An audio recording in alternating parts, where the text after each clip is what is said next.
Application है Gauss theorem. Gauss theorem में आपके 5 एप्लीकेशन है, ठीक है।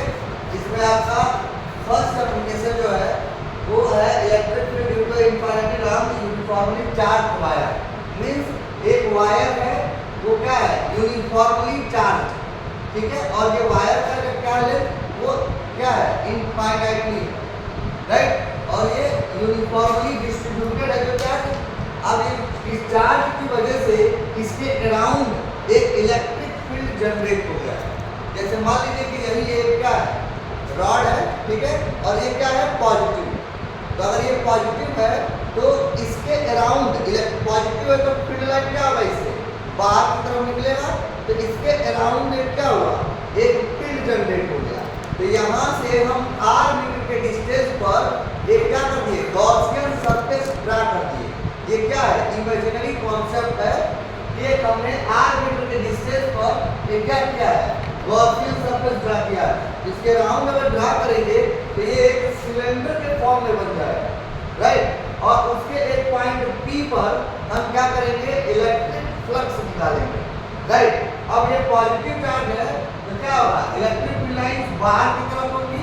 और अगर हम एरिया वेक्टर ले लें यहाँ पर अगर हम एरिया वेक्टर का डायरेक्शन ले लें तो DA का भी डायरेक्शन क्या होगा, टुवर्ड्स नॉर्मल, यानी कि the direction of electric field intensity and area vector both are parallel to each other. Clear. तो अगर ये पैरेलल है तो इनके बीच में एंगल कितना बनेगा, 0 degree.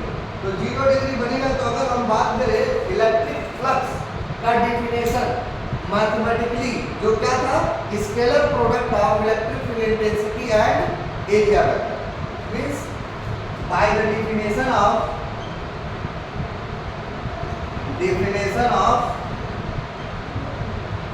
Electric flux phi e नहीं d phi e।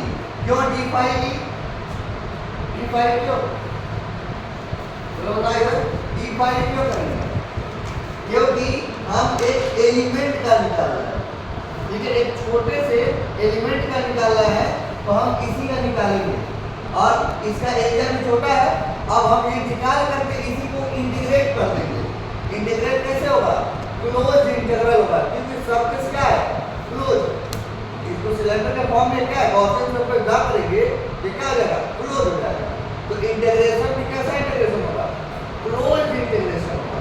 तो यहाँ से हम बात करेंगे क्लोज इंटीग्रल, ये चल नहीं रहा है, close integral E vector dot dA vector. यहाँ तक समझ में आया। अब हम क्या करेंगे, ये डॉट प्रोडक्ट है तो हमें पता है कि A डॉट B क्या है, AB cos थीटा। तो यहाँ पर भी सेम प्रोसेस करेंगे हम कि यहाँ पे भी इंटीग्रेट करेंगे, यानी कि केवल यहाँ phi e बचेगा। तो close integral E into dA cos theta की जगह पे क्या होगा, दोनों पैरेलल है तो क्या होगा, 0 डिग्री। और 0 की वैल्यू क्या होगी बेटा, 1। तो आएगा E कांस्टेंट है, इसके लिए बाहर चला गया, क्लोज इंटीग्रल dA ऐसी वैल्यू 1 खत्म हो गया। अब एक बात बताइए, क्लोज इंटीग्रल dA मींस इस सिलेंडर का सरफेस एरिया क्या होता है, सिलेंडर का सरफेस एरिया क्या होता है, पाई आर स्क्वायर एच नहीं होता है, पाई आर स्क्वायर एच 3 डायमेंशनल है। आपने वॉल्यूम निकाल दिया, हम पूछ रहा है 2 pi r h, 2 pi r h is the right answer. यहाँ पे एच की जगह पे क्या है, लेंथ एल, ठीक है। और यहाँ पे आर है तो surface area of the cylinder क्या होता है, 2 पाई आर एच की जगह पे यहाँ पे क्या है, सिंपल एल। तो हम यहाँ पे लिखेंगे E 2 pi r into l. This is the first equation. हम क्या किए हैं, इलेक्ट्रिक फ्लक्स के डिफिनेशन से हम क्या निकालने हैं, इलेक्ट्रिक फ्लक्स निकालने हैं, E into 2 pi r L. अब क्या करेंगे, गॉस थ्योरम का यूज करेंगे। क्या होता है गॉस थ्योरम, कल ही बताया।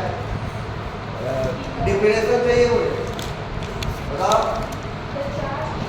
बहुत बढ़िया, बहुत बढ़िया। देख के बता दो। The total charge enclosed by surface divided by epsilon naught, ठीक है, permittivity of free space। तो अब क्या करें, by the definition of Gauss law, इसके बाद हम यहाँ चले जाए। इसको मैं इरेज कर दूँ, थोड़ा मुझे जगह मिल जाएगा। By the definition of Gauss law, ठीक है। तो गॉस लॉ ने क्या बताया?